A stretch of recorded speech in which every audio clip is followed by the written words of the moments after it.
हाँ जी, नमस्कार, good morning. क्या हाल है आप सभी के? चलिए, ज्योमेट्री क्लास नंबर 4 थ्योरी हम लोग पढ़ रहे थे।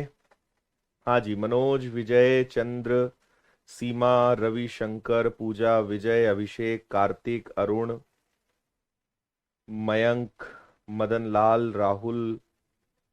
चलो, सब एकदम बढ़िया हो। Very good morning. ओके।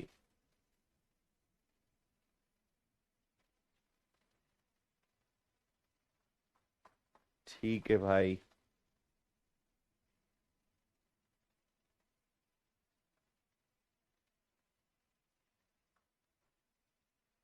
ठीक है, कल का याद है आप लोग को? कल हमने माध्यिका समझा था और मैंने आपसे कहा था कि हम 4 केंद्र पढ़ने वाले हैं। चारों केंद्र हम पढ़ेंगे, उसमें सबसे पहला हमारा जो केंद्र रहने वाला है वो है केंद्रक, यानी सेंट्रॉइड। उसको हम लोग सीखने वाले हैं, है ना। चलो, तो आपको याद होगा कल मैंने बताया था कि त्रिभुज अगर हम कोई भी लेते हैं, एक हमने ट्राइंगल लिया, ठीक है, और इस ट्राइंगल में अगर हमने 3 माध्यिका खींची। कल आपको माध्यिका के बारे में भी बताया था कि माध्यिका किसे कहते हैं, वो भी कल आपको बताया था, है ना। और तीनों माध्यिका जिस बिंदु पर मिलती हैं उस बिंदु को हम क्या कहते हैं? ठीक है, ये तीनों जिस बिंदु पर मिल रही है, यानी इस वाले बिंदु पर, इस बिंदु को हम क्या कहेंगे? इस बिंदु को कहेंगे हम केंद्रक। कल मैंने आपको इसके बारे में बताया था, ठीक है। चलो, अब ये बताओ, केंद्रक त्रिभुज के क्षेत्रफल को 6 बराबर भागों में बांटता है। अब ये क्या चक्कर है भाई, तो समझना। अगर मैं किसी ट्राइंगल में एक माध्यिका खींच देता हूं, अगर मैंने एक माध्यिका, एक मीडियन को खींचा, तो ये ट्राइंगल को 2 इक्वल पार्ट्स में बांटेगा। इसके बारे में मैंने आपसे कहा था, अगर एक माध्यिका खींचेंगे ये त्रिभुज को 2 बराबर भागों में बांटेगा। वहीं पे अगर ये एक माध्यिका हमने खींच दी, ठीक है, और यहां पे हमने एक और माध्यिका ये खींच दी, ठीक, तो आपका त्रिभुज 6 बराबर भागों में बढ़ गया। 1, 2, 3, 4, 5 और 6। त्रिभुज 6 बराबर भागों में बढ़ गया, यानी 6 इक्वल पार्ट्स होंगे। मान लीजिए इस पूरे का क्षेत्रफल 60 है, तो हर त्रिभुज का क्षेत्रफल कितना होगा? 10 होगा। अगर तीनों मीडियंस, तीनों माध्यिका आपने खींची, तो त्रिभुज 6 बराबर भागों में, इक्वल पार्ट्स में डिवाइड होगा, 6 बराबर भागों में बटेगा।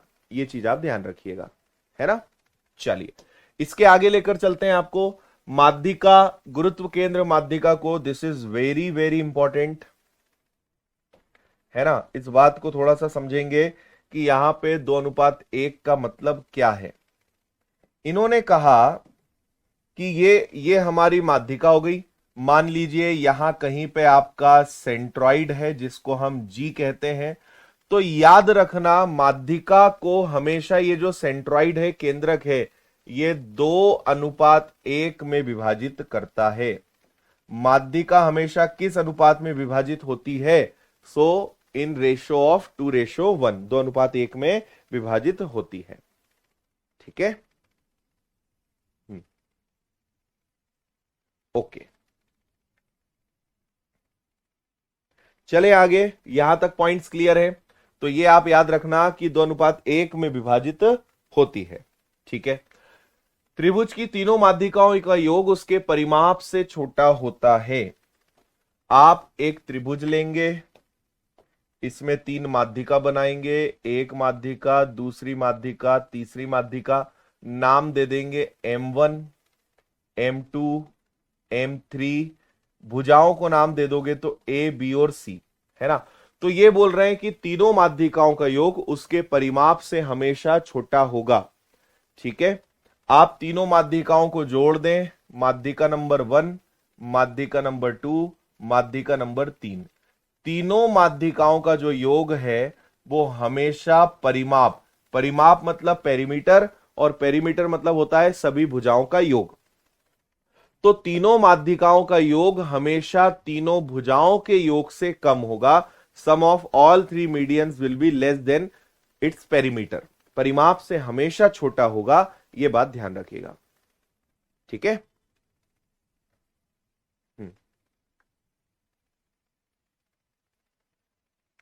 क्लियर हुआ? तीनों माध्यिकाओं का योग परिमाप से हमेशा छोटा होता है। अब हम एक नई चीज पढ़ रहे हैं जिसका नाम है अपोलोनियस थ्योरम, है ना। अपोलोनियस,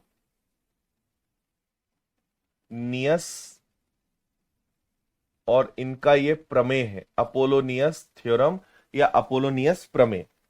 इन्होंने एक प्रमेय दिया और ये जो प्रमेय है इसका यूज होता है लेंथ ऑफ मीडियम, माध्यिका की लंबाई निकालने के लिए, है ना। कई बार आपको भुजाओं से माध्यिका की लंबाई निकालने की आवश्यकता पड़ेगी, हम वो इसमें सीखेंगे, है ना। How to find length of median, माध्यिका की लंबाई कैसे पता लगाएं, ये वाला हम यहां पे करने वाले हैं।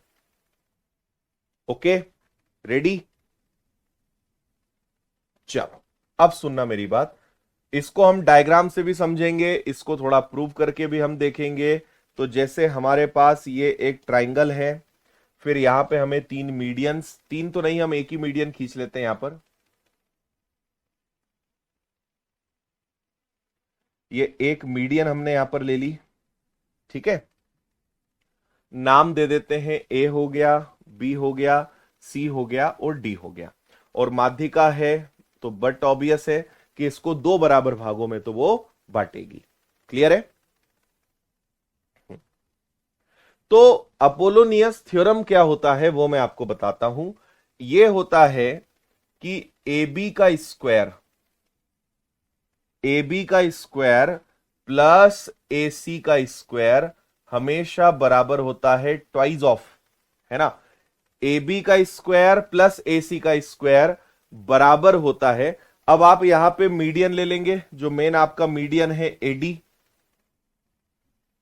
ठीक है। इसको आप ले लोगे कि एडी का स्क्वायर प्लस इन दोनों में से कोई एक ले लोगे, क्योंकि दोनों एक दूसरे के बराबर होते हैं। तो चाहो तो बी डी ले लो, चाहो तो आप सी डी ले लो, इनके बराबर। ये जो मैंने यहां पर लिखा है ना, इसी को कहते हैं अपोलोनियस थ्योरम, ठीक है। और आपको अभी कई सारी चीजें मैं पहले भी बोल चुका हूं कि अभी बस इसको एक कथा की तरह सुनते जाओ, क्योंकि कई सारी चीजें आपको ना जब हम प्रश्न करेंगे तभी समझ में आएगा। आपको तब बोलोगे अच्छा सर अब समझ में आया कि ये इसका मतलब क्या है ना। तो अभी आप बस इनको देखते चलो, जब हम आगे प्रश्न करेंगे तो आपको सब समझ में आएगा, इनका यूज कैसे करना है, क्या फायदा है, क्या है, सब बातें आपको क्लियर होंगी, है ना। तो ए बी का स्क्वायर प्लस ए सी का स्क्वायर बराबर होता है ट्वाइस ऑफ, आप करोगे ए डी का स्क्वायर और बी डी या सी डी में से कुछ एक ले लो। इससे आप क्या कर सकते हो भाई, आप सोचो कि आपको अगर भुजाएं दे दी जाए, तीनों भुजाएं दे दी जाए त्रिभुज की, और आपसे बोले माध्यिका की लंबाई बताओ, तब आपको यह अपोलोनियस थ्योरम का प्रयोग करना पड़ेगा, ठीक है। हाँ, अब मैं आपको इसको थोड़ा सा ना अलग तरीके से बताता हूं। हम इसको प्रूव करें क्या, कि ये कैसे ये नियम बना होगा, वो थोड़ा सा समझते हैं, है ना। ये हो गया। यहां पे आप चाहें, जैसे ये भुजा है तो मान लो इसका मिड पॉइंट समवेयर यहां पे आ जाएगा, इसका मिड पॉइंट यहां ले लेंगे। अब यहां पे एक तो लंब आ जाएगा, परपेंडिकुलर आ जाएगा, है ना। और दूसरा, अगर मैं इसको इससे मिला दूं तो ये कहलाएगी मीडियन, ये क्या कहलाएगी, मीडियन। तो इसको मैंने ए नाम दिया, इसको बी नाम दिया, इसको सी नाम दिया, और ये डी, एडी क्या है हमारे लिए, मीडियन है ना। और इसको भी कुछ नाम दे दो, परपेंडिकुलर है, ये एग्जैक्ट 90 डिग्री बना रहा है, ये आ गया। और यहां पे एक बात स्पष्ट है कि बी डी और सी डी एक दूसरे के बराबर है, बी से लेकर डी तक, डी से लेकर सी तक, ये एक दूसरे के क्या है, बराबर है ना। अब हम यहां पे क्या करेंगे, यहां पर इसको हम थोड़ा सा प्रूफ करेंगे, कैसे करेंगे उस बात को समझना। हम दो ट्राइंगल लेंगे, हाँ, हम सबसे पहले लेंगे ट्राइंगल ए एल सी। कौन सा ट्राइंगल लेंगे, ट्राइंगल ए एल सी। फिर एक हम लेंगे ए बी एल, भाई एक समझ लो ये वाला हो गया ए एल सी, और एक हो जाएगा आपका ए एल बी, ये वाला है ना। दोनों ट्राइंगल्स लेंगे और दोनों में हम पाइथागोरस थ्योरम लगाएंगे, दोनों में पाइथागोरस प्रमेय लगाएंगे, है ना भाई। चलो तो मुझे बताओ ट्राइंगल ए एल सी में, ए एल सी में क्या लगाओगे आप पाइथागोरस प्रमेय, तो ये हो जाएगा आपका ए सी का square is equal to A L का स्क्वायर प्लस सी डी का स्क्वायर, सी डी नहीं सॉरी एल सी का स्क्वायर, सी एल का स्क्वायर कर दो, सी एल का स्क्वायर, क्या सही है, एल का स्क्वायर प्लस सी एल का स्क्वायर, क्लियर। हाँ ओके। अब मैं आपको एक मजे की बात बताऊं, थोड़ी देर के लिए ध्यान से समझना कि triangle A L D, A L D ये भी अपने आप में एक राइट एंगल ट्राइंगल है, आप इसमें भी पाइथागोरस थ्योरम लगा सकते हो। यहां पे ये अपने आप में क्या है कि एडी का स्क्वायर, एडी का square is equal to A L का स्क्वायर प्लस एल डी का स्क्वायर, है ना। इस वाले ट्राइंगल को ध्यान से देखो, केवल इतने से को, तो इसमें मैं बोल सकता हूं कि एडी का square is equal to A L का स्क्वायर प्लस एल डी का स्क्वायर। अब यहां से क्या मैं ए एल की वैल्यू निकाल सकता हूं, क्योंकि उसकी जरूरत मुझे यहां है, तो ए एल की जगह इसको आप ए सी का स्क्वायर रहने दो, ए एल की जगह, ए एल की जगह इसको इधर ले आए, तो ये अपने आप में पता है क्या होगा, ये होगा ए डी का स्क्वायर माइनस एल डी का स्क्वायर। बताओ ए डी का स्क्वायर माइनस एल डी का स्क्वायर, क्या ऐसा लिखा जा सकता है, आप बोलोगे सर लिख सकते हैं, ठीक है। अच्छा रही बात सी से लेकर एल तक की, सी से लेकर एल तक की, तो सी से लेकर एल तक को आप मुझे बताना कि क्या मैं इसको L D plus C D का स्क्वायर लिख सकता हूं क्या, L D plus C D का स्क्वायर लिख सकता हूं क्या, देखते जाओ बस, है ना, ध्यान से समझते जाओ। सी से लेकर एल तक मतलब L D plus D C, ऐसा लिख सकते हैं क्या, तो आप बोलोगे सर बिल्कुल लिख सकते हैं, कोई तकलीफ नहीं है। अच्छा अब ये अपने आप में क्या हो गया, ये अपने आप में ए प्लस बी का होल स्क्वायर हो गया, हाँ या ना, ये अपने आप में क्या हो गया, ए प्लस बी का होल स्क्वायर हो गया, तो ये हो गया ए सी का स्क्वायर, ये हो गया आपका ए डी का स्क्वायर माइनस एल डी का स्क्वायर, ये हो गया ए का स्क्वायर प्लस बी का स्क्वायर, ए का स्क्वायर प्लस बी का स्क्वायर प्लस 2 ए और बी। क्या इतनी बात क्लियर है, ठीक है। चलो अब मुझे बताओ कि यहां पे कुछ कैंसिल होने जैसा दिख रहा है क्या आपको, तो आप कहोगे सर एल डी से एल डी यहां पे कैंसिल हो रहा है, अभी ए डी का स्क्वायर सी डी का स्क्वायर और 2 LD CD ये आपका भी यहां पे बचा हुआ है ना, ओके। हाँ ठीक है। चलो अभी एक ट्राइंगल हुआ, अभी एक ट्राइंगल हुआ है, अभी दूसरे ट्राइंगल की तरफ हम चल रहे हैं, है ना। अब मुझे एक बात बताओ, अब हम चलते हैं सेकेंड ट्राइंगल की तरफ, इसको चलो ठीक है इसको ऐसे कवर कर देते हैं ना। अब हम चलेंगे ट्राइंगल ए एल बी में, ट्राइंगल ए एल बी में ध्यान से सुनना। अब इस ट्राइंगल में हम क्या करेंगे, वापस पाइथागोरस थ्योरम लगाएंगे, तो यहां पे पाइथागोरस थ्योरम मतलब क्या हो जाएगा, ये 90 डिग्री, 90 डिग्री के सामने हाइपोथीनियस, तो हम कहेंगे कि ए बी का square is equal to, A B का स्क्वायर इज इक्वल टू क्या हो जाएगा, ये हो जाएगा आपका ए एल का स्क्वायर प्लस बी एल का स्क्वायर। क्या इतनी बात क्लियर है, एल का स्क्वायर प्लस बी एल का स्क्वायर, आप बोलोगे ठीक है सर कोई तकलीफ नहीं है ना। हाँ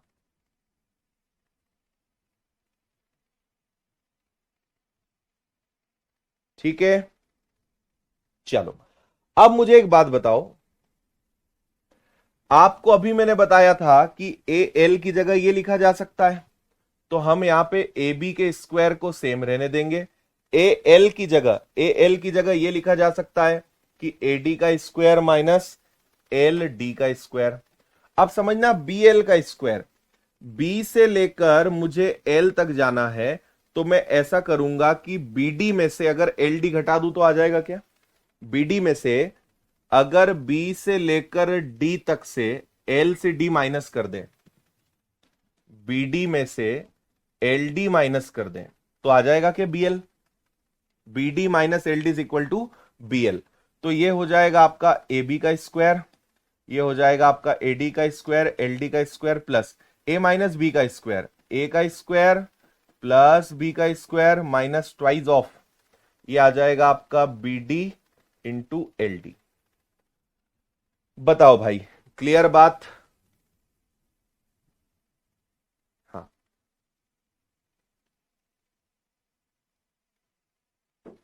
ठीक है।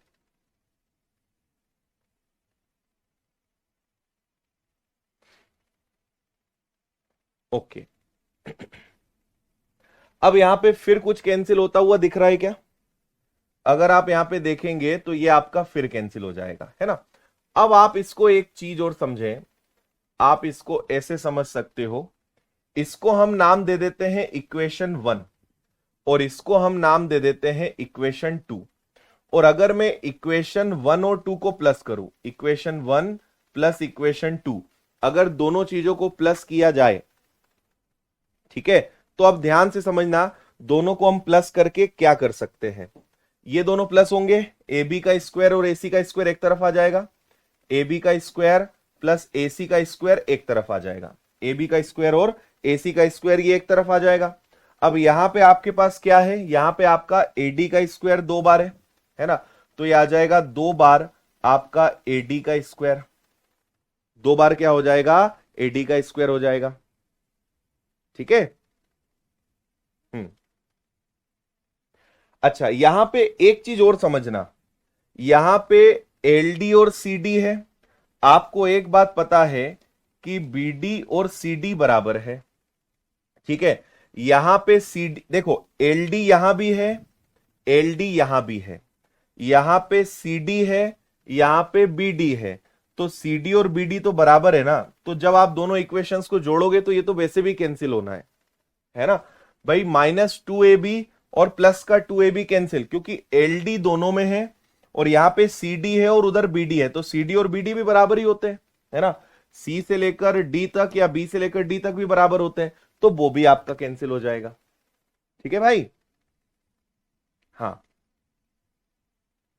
अब इसके बाद यहां देखो, यहां पे बचा सी डी, यहां पे बचा बी डी, कुछ भी एक ले लो, तो आप चाहो तो दोनों जगह सी डी ले लो, दोनों जगह बी डी ले लो, एक ही बात है।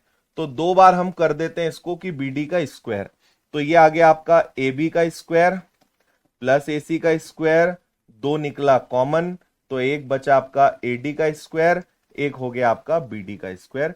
इस तरीके से आपका अपोलोनियस थ्योरम जो है वो प्रूव हुआ, ठीक है। हम्म,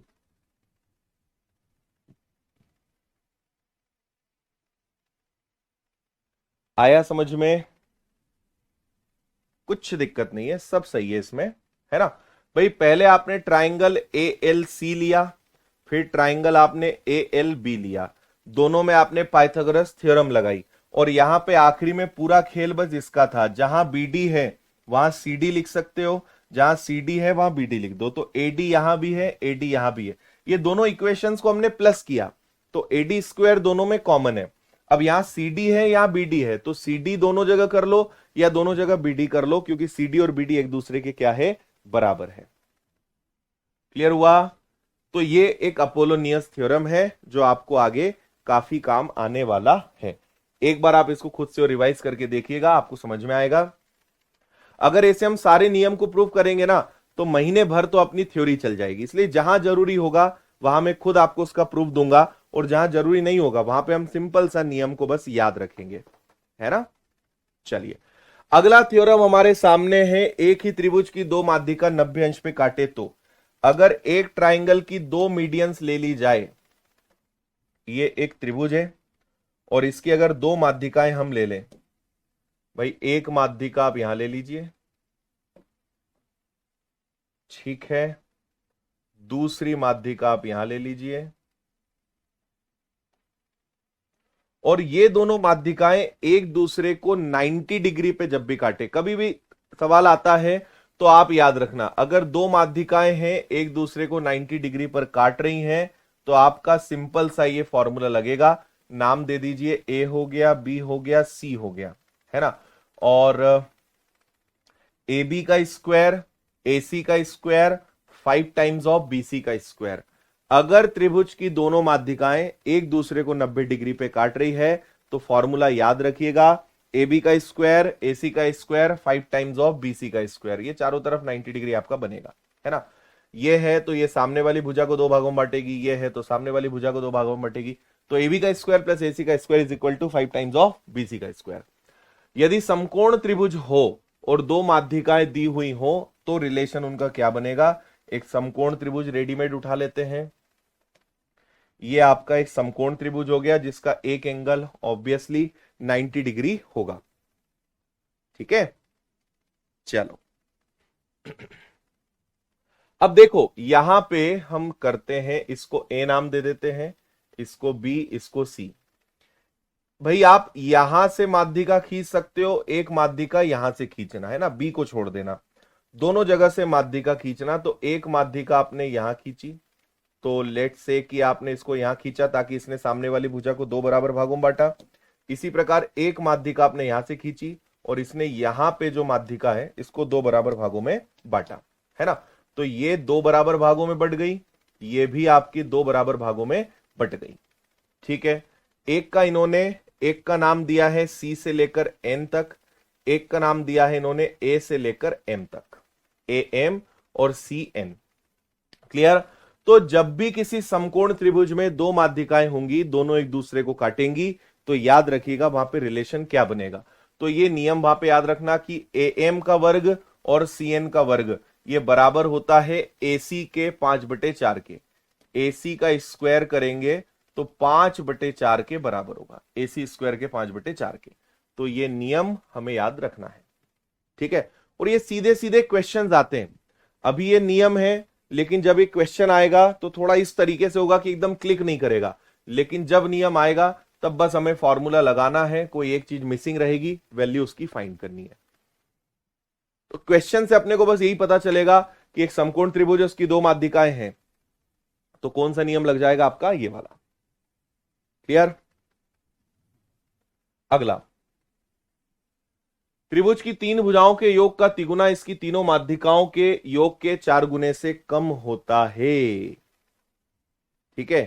देखो अभी मैंने आपको बताया त्रिभुज की तीन माध्यिका होगी M1, M2, M3। इसको भी आप याद रखें कि तीनों माध्यिकाओं का जो योग है और तीनों भुजाओं का जो योग है इसका 4 गुना इसके 3 गुना से हमेशा ज्यादा होगा, है ना। एक जल्दी से त्रिभुज बना रहा हूं मैं आपके लिए, तीन माध्यिकाएं खींच देते हैं। ये माध्यिका हो गई आपकी एक, ये माध्यिका हो गई दो, ये माध्यिका हो गई तीन। एक को नाम M1 दे दिया, एक को नाम M2 दे दिया, एक को नाम M3 दे दिया। फिर भुजाएं हैं तो ए बी और सी, तो ए बी, बी सी और सी है। तीनों माध्यिकाओं के योग का 4 गुना तीनों भुजाओं के योग के 3 गुने से हमेशा बड़ा होगा, है ना। तीनों मीडियंस के सम का 4 टाइम्स, तीनों साइड्स के सम के 3 टाइम्स से ऑलवेज ग्रेटर होगा, हमेशा बड़ा होगा। ये ध्यान रखेंगे, ठीक है, याद रखेंगे। अगला एक और नियम रहेगा हमारे लिए। अब अगर यही चीज स्क्वायर में हो जाए, ठीक है, यही चीज अगर स्क्वायर में हो जाए, अब इन्होंने ए बी बी सी सी ए दे दिया, वही की वही बात है। ये ए है, ये बी है, ये सी है ना। ए बी बी सी सी ए है, यहां से यहां तक आपके पास ये ए डी हो जाएगा, यहां से यहां तक ये बी हो जाएगा, यहां से यहां तक ये सी एफ हो जाएगा। इस बार इन्होंने डी, ई और एफ ये नाम दे दिया, है ना भाई। क्लियर है। अब यहां पे ये तीनों भुजाएं हैं और ये तीनों माध्यिकाएं हैं M1, M2 और M3। अगर तीनों भुजाओं के वर्ग का 3 गुना तीनों माध्यिकाओं के वर्ग के 4 गुने के कंपेयर करेंगे तो दोनों एक दूसरे के बराबर होंगे, ठीक है। क्लियर है। तीनों भुजाओं के वर्गों के योग का 3 गुना तीनों माध्यिकाओं के वर्गों के योग के 4 गुने के हमेशा बराबर होगा। जहां वर्ग की बात आएगी, देखो यहां भी उन्होंने पिछले वाले में भी, इसको मैं हटा देता हूं ब्लैंक को, देखो पिछले वाले में भी उन्होंने क्या करा था, पिछले वाले में माध्यिका का 4 गुना करा था, यहां भी माध्यिका का 4 गुना करा है। यहां पे पिछले वाले में भुजाओं का 3 गुना करा था, यहां भी भुजाओं का 3 गुना करा है। अगर वर्ग की बात आएगी तो दोनों बराबर हो जाएंगे, और अगर वर्ग नहीं है, केवल योग का 4 गुना और योग का 3 गुना करेंगे, सम का 4 टाइम्स एंड 3 टाइम्स करेंगे, सम का 4 टाइम्स और 3 टाइम्स करेंगे, सो ऑलवेज ग्रेटर, हमेशा बड़ा होगा। और अगर वर्ग कर देंगे तो वो दोनों कैसे हो जाएंगे, एक दूसरे के बराबर। ऐसे आप इस पॉइंट को याद रख सकते हो। ठीक है भाई, सब याद रखने वाली चीजें हैं, है ना, सब रट्टा मारना है, कुछ नहीं है। त्रिभुज की माध्यिकाएं अगर दी हुई हो तो आप क्षेत्रफल कैसे निकाल सकते हैं। कभी कभी क्वेश्चन आ सकता है कि आपको तीनों माध्यिकाओं की लंबाई दे दी और आपसे बोलेंगे त्रिभुज का क्षेत्रफल निकालो, है ना। आपको कहा कि भैया ये एक त्रिभुज है, ये एक माध्यिका, ये दूसरी माध्यिका, ये तीसरी माध्यिका, बताओ त्रिभुज का क्षेत्रफल क्या होगा। तो उसका ये फॉर्मूला है, एरिया ऑफ ट्राइंगल, त्रिभुज का क्षेत्रफल 4/3। एसएम, ये एसएम ऐसा नहीं है, ये एक्चुअल में एसएम ऐसा है ना। इसका मतलब हुआ सेमी पेरीमीटर ऑफ मीडियन। ठीक है, हिंदी में कहेंगे माध्यिका का अर्ध परिमाप। आप वो हीरोज फॉर्मूला यूज नहीं करते, S minus A S minus B. त्रिभुज का एक फॉर्मूला नहीं होता, S minus A S minus B S minus C, याद आया। आप एस कैसे निकालते थे, एस निकालते थे ए प्लस बी प्लस सी का आधा, और एस का मतलब क्या होता है, सेमी पेरीमीटर यानी अर्ध परिमाप। वही की वही बात यहां पर है, बस यहां पे वो सब तो है, लेकिन उसके अलावा साथ में एक एक्स्ट्रा क्या है, 4/3 है। तो मान लीजिए एक माध्यिका, 2 माध्यिका, 3 माध्यिका दी है, एक 4 दी है, एक 5 दी है, ठीक है, एक 8 दी है। तो आप क्या करेंगे, 8 5 13, और या 4 है 5 है 9 है, तो ये हो जाएगा 5 4 9 9 18, और 18 का आधा कर देंगे 9, तो ये 9 क्या कहलाएगा, सेमी पेरीमीटर ऑफ मीडियन कहलाएगा। तो ये हो जाएगा 9, है ना। फिर यहां पे 9 में से 4 गया, 9 में से 4 गया 5, फिर 9 में से 5 गया 4, और 9 में से 9 गया तो कितना हो गया, 0। अभी तो हमने ऐसे ही ले लिया है। तो ये ऐसे आप सॉल्व करोगे, ये अंडर रूट रहेगा इंटू आपका 4/3 हो जाएगा। तो क्वेश्चन जब आएगा तब आगे इस चीज को समझेंगे। So SM is equal to semi perimeter of median, माध्यिका का अर्ध परिमाप, ये ध्यान रखिएगा। तो अगर तीनों माध्यिकाएं दी हुई हैं और आपको क्षेत्रफल पता लगाना है, you can use this formula. Got it. चलिए इसके आगे अब आपको लेकर चलते हैं कोण समद्विभाजक। मैं आपको फिर याद दिलाना चाहता हूं कि अभी हमने एक केंद्र पढ़ा है, उस केंद्र का नाम केंद्रक था, इंग्लिश में सेंट्रॉइड था, उसको हमने जी से दिखाया। और याद रखेंगे कि केंद्रक को कौन बनाता है, तो केंद्रक को हमेशा बनाती है माध्यिका। ठीक है, नाउ हम अगले केंद्र की तरफ चल रहे हैं। अब हम दूसरा जो केंद्र पढ़ने वाले हैं, अगला जो आ रहा है हमारा, वो आएगा अंतः केंद्र। क्या आएगा, अंतः केंद्र, इन सेंटर। और अंतः केंद्र को कौन बनाता है, इसका जो क्रिएटर है वो कौन है, वो है कोण समद्विभाजक। In English we call this angle bisector. ठीक है, जैसे केंद्रक को किसने बनाया था, केंद्रक बना था तीनों माध्यिका से। अंतः केंद्र किससे बनेगा, अंतः केंद्र बनेगा किससे, कोण समद्विभाजक से। इन सेंटर किससे बनेगा, एंगल बाइसेक्टर से, है ना। और अंतः केंद्र को हम किससे दर्शा सकते हैं, स्मॉल आई से। तो मैं आपको पहले ही बता चुका हूं कि कोण को 2 बराबर भाग में जो बांटे, हमने ये पहले ही सीख लिया है ना। और हमने कल की क्लास में एंगल बाइसेक्टर के टाइप्स भी देखे थे, कोण समद्विभाजक के प्रकार भी देखे थे कि कोण समद्विभाजक कितने प्रकार का होता है ना जी। तो ये यहां पे जाएगा तो ये क्या करेगा, इस कोण को दो बराबर भागों में बांटेगा। This will divide into two equal parts. This is called angle bisector. This is A B, angle bisector, है ना। जहां पे मैं ए और बी ऐसे लिख दूं मतलब समझ लेना कि वो कोणार्धक है। यहां पे आपसे कहा गया है त्रिभुज के तीनों कोणों के कोण समद्विभाजक जिस बिंदु पर प्रतिच्छेद करते हैं उसे अंतः केंद्र कहते हैं। अब देखिए डायग्राम सेम बनेगा लेकिन बनाने वाला अलग, है ना। ये आपका ए है, ये आपका बी है, ये आपका सी है। ये वाले एंगल को हमने ऐसे लिख दिया यहां पर, इस वाले एंगल को ऐसे कर दिया, इस वाले एंगल को ऐसे कर दिया। अब मैं तीनों कोण के कोण अर्धक बनाने वाला हूं, तीनों कोण के कोण अर्धक बनाऊंगा, उस बात को आप देखना, है ना। कोण अर्धक कैसे होगा, जो कोण को दो बराबर भागों में बांटेगा। ये हो गया। इसके बाद यहां से हमने एक कोण अर्धक बना दिया, इसके बाद यहां से हमने एक कोण अर्धक बना दिया। Got it.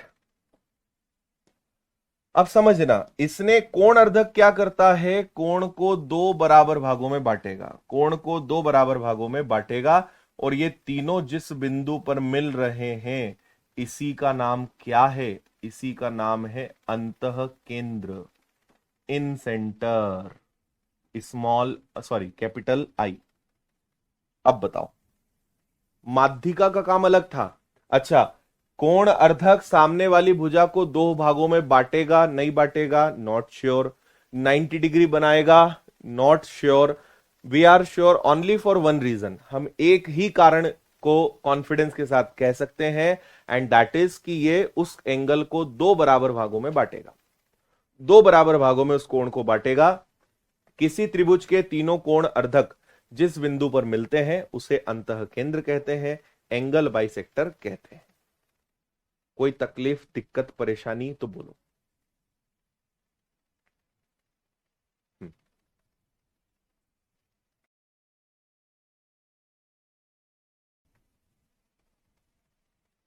ठीक है।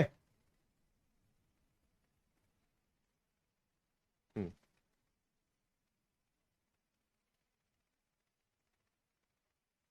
ओके भाई, चलो आगे बढ़ेंगे। अगले क्वेश्चन को देखिए, अगले पॉइंट को देखिए।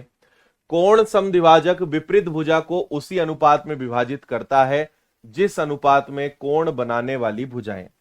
क्या कहना चाह रहे हैं कवि इन पंक्तियों से, उसको समझ लेते हैं, है ना। आपने इसको ए नाम दे दिया, इसको बी नाम दे दिया, इसको सी नाम दे दिया। इस कोण का एक कोण अर्धक खींच देते हैं। तो जैसे ही हमने इसका एक कोण अर्धक खींचा, ठीक है, ये इसको दो बराबर भागों में बांटेगा, है ना। अब ये कहना चाह रहे हैं कोण समद्विभाजक विपरीत भुजा को, विपरीत भुजा मतलब ये वाली भुजा पूरी, उसी अनुपात में विभाजित करता है जिस अनुपात में कोण बनाने वाली भुजाएं। कोण बनाने वाली भुजाएं, इस कोण को इन दोनों भुजाओं ने बनाया, किस किसने, ए बी और ए सी ने। ए बी और ए सी का जो अनुपात होगा वही अनुपात इस कोण अर्धक के सामने, कोण के सामने वाली भुजाएं यानी ये दोनों भुजाएं, तो एक आपके पास बी डी है और एक आपके पास सी डी है। ए बी और ए सी का जो अनुपात होगा वही अनुपात बी डी और सी डी का होगा। ये वो लाइन में आपको कह रहे हैं। क्लियर है ना। समद्विभाजक की विपरीत भुजा को उसी अनुपात में बांटता है। मान लीजिए ये 5 और 4 के अनुपात में है, तो ये भी 5 और 4 के अनुपात में होंगी, अनुपात में होंगी, बराबर नहीं, रेशो में सेम होंगी, ऐसा वो आपसे कह रहे हैं। अगला, अंतः केंद्र पर बने कोण बीआईसी 90 डिग्री 1/2, इसको हम फिर डायग्राम से समझेंगे, बहुत इंपॉर्टेंट है ये, ठीक है। ये हो गया। मान लेते हैं कि यहां ए है, यहां बी है, यहां सी है और यहां कहीं पे आपका आई है, इन सेंटर है। तो आप इसको इससे मिलाएंगे, इसको इससे मिलाएंगे और ये वाला एंगल आपसे पूछा जाएगा। तो याद रखिएगा कि एंगल बी आई सी जो होगा ये होगा 90 डिग्री, 90 डिग्री प्लस सामने वाले कोण का आधा, 90 डिग्री प्लस सामने वाले कोण का क्या हो जाएगा, आधा। ऐसे आप इसको निकाल सकते हो, है ना। अंतः कोण जो आपका बनेगा, अंतः केंद्र द्वारा जो कोण बनेगा वो क्या होगा, 90 डिग्री प्लस सामने वाले कोण का आधा। क्या बात क्लियर है ना। इसी प्रकार अगर हम कहीं भी देखें, मान लो कि ये ए है, ये बी है, ठीक है, ये सी है, और आपको ये दिया हुआ है और आपको ये दिया हुआ है, और ये आपका आई है। अगर ये वाला कोण निकालना है ना, तो पता है क्या होगा, 90 डिग्री प्लस इसके सामने कौन सा कोण है, इसके सामने है एंगल सी का आधा, सी का आधा, 90 डिग्री प्लस सामने वाले कोण का आधा। फिर इसी प्रकार अगर यहां देखोगे आप, ठीक है, ये हो गया, वापस से इसको इससे मिला दिया, इसको इससे मिला दिया। ये वाला एंगल अगर आपसे पूछा जाएगा, ए हो गया, बी हो गया, सी हो गया, ये वाला कोण क्या होगा, 90 डिग्री प्लस सामने वाले कोण का आधा, एंगल बी का आधा कर दोगे, you will get that. Clear. चलो आपको मैं इसको प्रूव करके भी बताऊं क्या कि ये कहां से आया, ऐसा क्यों होता है। ब्लैंक स्लाइड है कि अपने पास है, देखिए हम इसको प्रूव करते हैं कि वाई दिस इज सो। जल्दी से इसको भी समझ लेते हैं। ये आपका एक ट्राइंगल हो गया, ठीक है, यहां कहीं पे हमारे पास आई हो गया, ये ए है, ये बी है, ये सी है, इसको इससे मिलाया, इसको इससे मिलाया, और ये वाले को नाम दे दिया आई, और ये वाला कोण, है ना। भाई हमने कहा कि एंगल बी आई सी जो है वो होता है 90 डिग्री प्लस अपोजिट एंगल का हाफ वाई। ऐसा क्यों, हम इस बात को समझ रहे हैं, है ना। तो मेरी बात ध्यान से समझना। देखो हम इसको प्रूव करते हैं। भाई मुझे एक बात पता है कि त्रिभुज के जो तीनों एंगल्स होते हैं, angle A plus angle B plus angle C is equal to 180 degree. त्रिभुज के तीनों कोणों का योग 180 अंश होता है। आप बोलोगे हाँ सर सही है ना।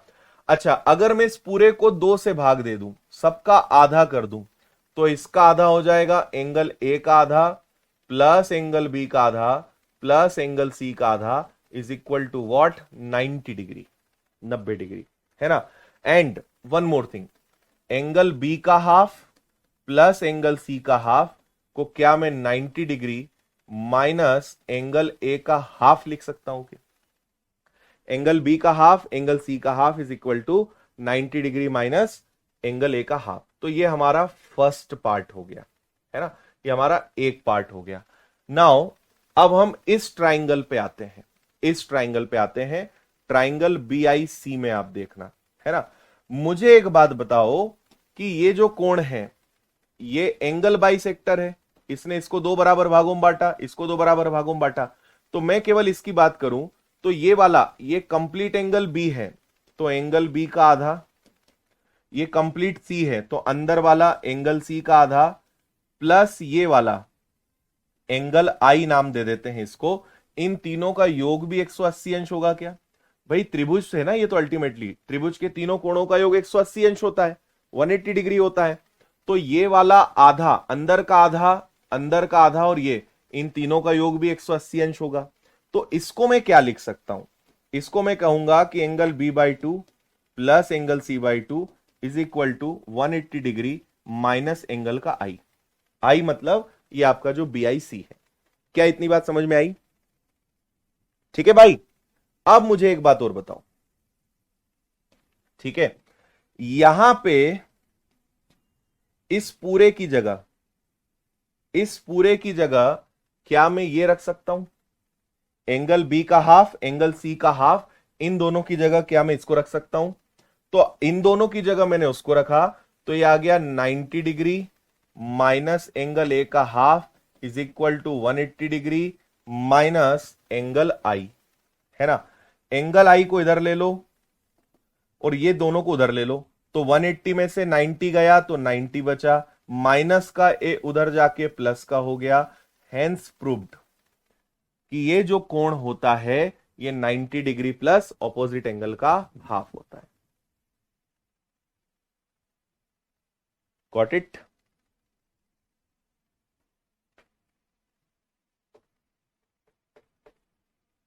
बताइए, समझ में आ गई बात?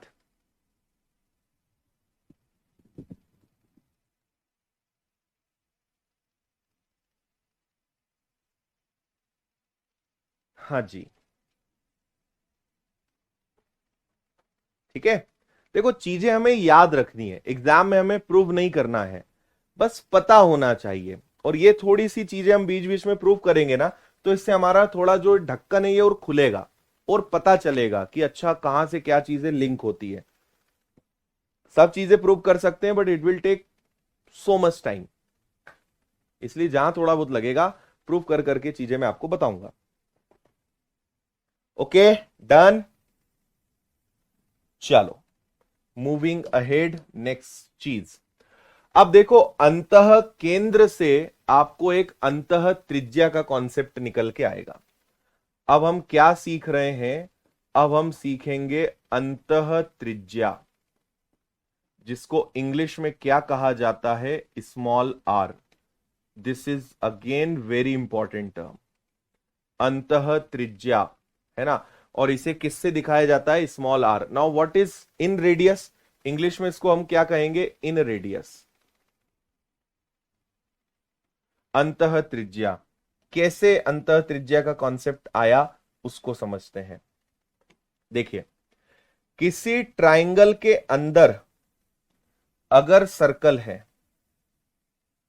ट्राइंगल के अंदर अगर सर्कल है,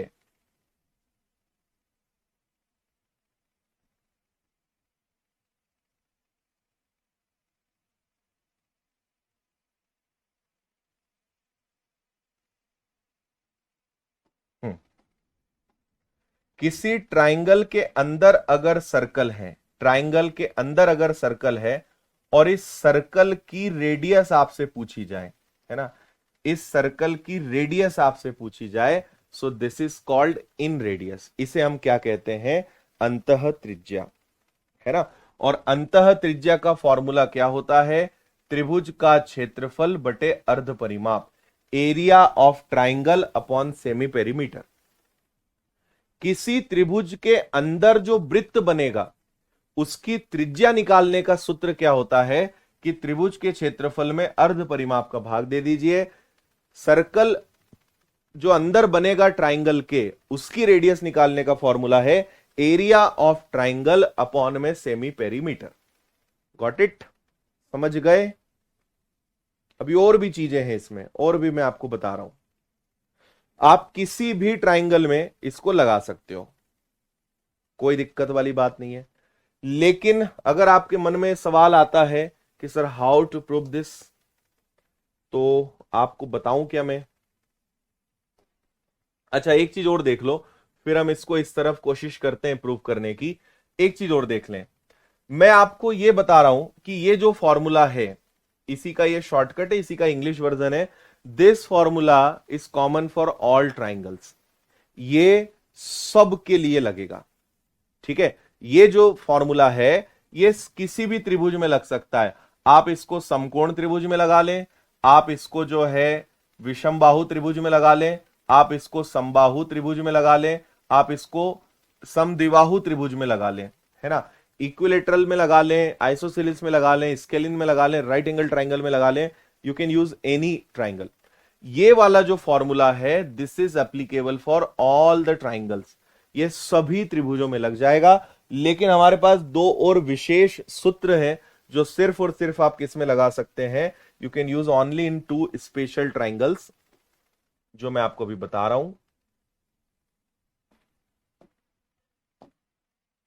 देखिए, हम समकोण त्रिभुज में डायरेक्ट एक फॉर्मूला और लगा सकते हैं। भाई समकोण त्रिभुज है, इस समकोण त्रिभुज के अंदर अगर कोई सर्कल है ना, और उसकी अगर आपको रेडियस पता लगानी हो, तो इसकी रेडियस आप कैसे पता लगाओगे? तो ये होगा आपका बेस, आधार, इधर आ जाएगा आपका लंब, ये दोनों जुड़ेगा, और इसमें से कर्ण यानी हाइपोथीनियस माइनस हो जाएगा, डिवाइडेड बाय 2।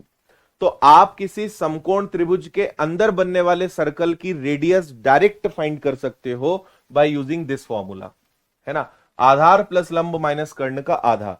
और अगर वहीं कोई समबाहु त्रिभुज है, इक्विलेटरल ट्राइंगल है, इक्विलेटरल ट्राइंगल यानी समबाहु त्रिभुज, समबाहु त्रिभुज मतलब जिसकी तीनों भुजाएं कैसी हो, जिसकी तीनों भुजाएं बराबर हो, अगर इसके अंदर आपको कोई सर्कल के बारे में पता लगाना है ना, कि आपका समबाहु त्रिभुज है,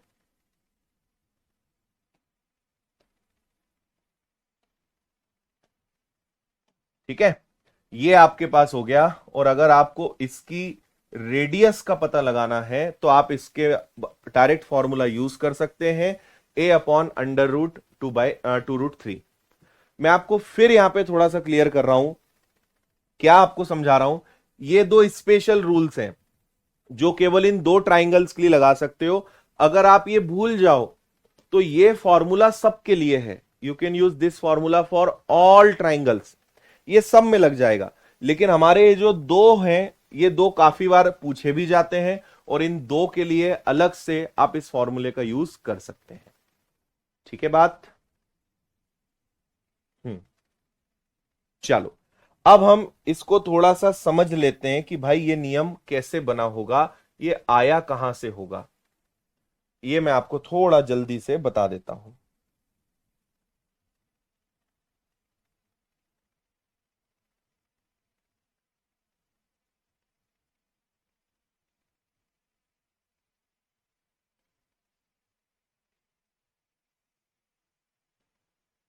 देखते जाना है ना।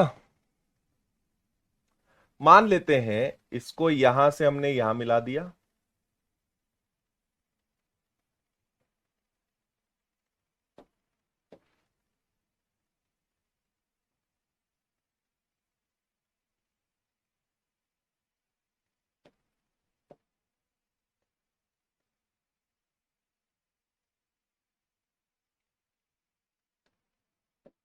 ठीक है, हमने यहां पे तीनों एंगल बाइसेक्टर यहां पर खींचे। अब हमारा जो ट्राइंगल है ये तीन बराबर हिस्सों में बट गया, है ना। एंड ये भी एक रीजन था कि ये भी अपने आप में एक रेडियस है, इसको नाम दे देते हैं ए, इसको नाम दे देते हैं बी, इसको नाम दे देते हैं सी। ध्यान से समझना, बहुत इजी है, फटाफट ये अपने से बन जाएगा। हाँ ओके, कमेंट सबके दिख रहे हैं लेकिन सबको जवाब देना इम्पॉसिबल है, इसलिए आप सिर्फ पढ़ें। हर एग्जाम के लिए इंपॉर्टेंट है, आप सिर्फ और सिर्फ पढ़ने पे ध्यान लगाएं, गप्पे मारना बंद करें, ठीक है भाई। चलो, ये ए है, इस भुजा को मैं ए नाम दे देता हूं, इस भुजा को मैं बी नाम दे देता हूं, इस भुजा को मैं सी नाम दे देता हूं। अब मैं तीन ट्राइंगल्स की बात आपसे कर रहा हूं, इसको थोड़ा समझना। ये आपका आई है, ये जो है आपका क्या है, आई है ना। तो सबसे पहले आप ले लो triangle A I B, A I B. फिर आप ले लीजिए ट्राइंगल ए आई सी, ए आई सी। इसके बाद आप ट्राइंगल ले लीजिए बी आई सी। क्या ये तीनों लेने से पूरे त्रिभुज का क्षेत्रफल आ जाएगा? सोचो जरा, मैं आपको थोड़ा दिखाता हूं। पहले हमने लिया ए आई सी, सॉरी ए आई बी, यानी ये वाला हिस्सा हो गया, ए आई बी मतलब ये वाला हिस्सा हो गया। फिर हमने लिया ए आई सी, ए आई सी मतलब ये वाला हिस्सा हो गया, ये वाला, है ना।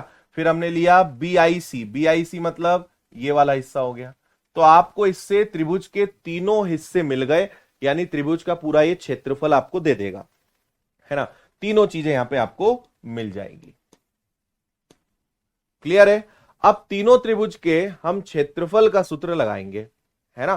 तीनों के क्षेत्रफल का सूत्र लगाएंगे। किसी भी त्रिभुज के क्षेत्रफल का बेसिक फॉर्मूला होता है 1/2 आधार गुणा ऊंचाई। अब देखो, इस वाले त्रिभुज का, ठीक है, इस वाले त्रिभुज का अगर आप आधार देखोगे, भाई ये आधार है और ये ऊंचाई है ना। तो यहां पे सभी की जो ऊंचाई है, इसका आधार क्या है, इसके आधार को हमने सी नाम दिया है, ये सी अलग है ना। आप अगर चाहें इसको कैपिटल सी स्मॉल सी कर लेना, तो इसका आधार क्या है, सी है, और इसकी ऊंचाई कितनी है, इसकी ऊंचाई आर है। एआईसी में भी 1/2 आधार क्या है, आधार बी है, और ऊंचाई क्या है, आर है, ये ऊंचाई हो गई। इस वाले त्रिभुज का आधार क्या है? इसका आधार है ए, और इसकी ऊंचाई कितनी है? इसकी ऊंचाई भी कितनी है? आर है ना। अब आप अगर देखोगे तो सब में आर कॉमन निकल जाएगा। अगर आर को मैं कॉमन ले लूं, और हम ये क्या कर रहे हैं, इस त्रिभुज का क्षेत्रफल निकाल रहे हैं, है ना। त्रिभुज का क्षेत्रफल निकाल रहे हैं, जो इन सब में आर कॉमन निकल गया, अंदर क्या बचा? सी बी ए प्लस बी प्लस सी, और सबके नीचे क्या आ जाएगा? सबके नीचे 2 आ जाएगा। और मुझे बताओ कि किसी त्रिभुज की तीनों भुजाओं को जोड़ के अगर आधा कर दें, तीनों भुजाओं को जोड़ के आधा कर दें, तो ये क्या होता है? ए प्लस बी प्लस सी का आधा, इसको ही सेमी पेरीमीटर बोलते हैं, अर्ध परिमाप बोलते हैं। तो त्रिभुज का क्षेत्रफल is equal to R into S. त्रिभुज का क्षेत्रफल क्या होता है? आर गुणा एस। और अगर आपको केवल आर का फॉर्मूला बनाना है तो त्रिभुज का क्षेत्रफल बटे एस। इसलिए हमारा फॉर्मूला क्या बना? त्रिभुज का क्षेत्रफल बटे एस। Radius is equal to area of triangle divided by semi perimeter. त्रिभुज का क्षेत्रफल बटे अर्ध परिमाप is equal to R, small R, semi perimeter, है ना, इन रेडियस। ये इतना सा लॉजिक यहां पर था। ये हमने आपको इसका प्रूफ दे दिया कि भाई ये कैसे बना होगा। Area of triangle divided by S is equal to small R in radius. Is that okay? समझे कि नहीं समझे? ठीक है, समय समाप्त हो चुका है, तो अब हमें मजबूरन यहां पे रुकना पड़ेगा, और इसके बाद हमारा तीसरा केंद्र आएगा। ठीक है, तीसरा केंद्र इसके बाद अब आएगा, जिसका नाम है परिकेंद्र। लेकिन अभी इसमें एक बहिर्केंद्र और थोड़ा सा बचा है, उसके बाद फिर परिकेंद्र की तरफ हम चलेंगे। उम्मीद है मजा आपको आया होगा। ठीक है, सारी क्लासेस रिकॉर्डेड भी उपलब्ध है, सारी चीजें लाइव की भी रिकॉर्डेड उपलब्ध है, सब चीजें एप्लीकेशन में प्रॉपर आपको मिल जाएंगी। थोड़ा सा आपको ढूंढने का कष्ट करना पड़ेगा। ओके, चलो। और आज हमने संडे इस क्लास को रखने के पीछे पहला रीजन था कि इस वीक में छुट्टियां हुई। दूसरा रीजन था कि अगले 2 दिन में आपको नहीं मिल पाऊंगा।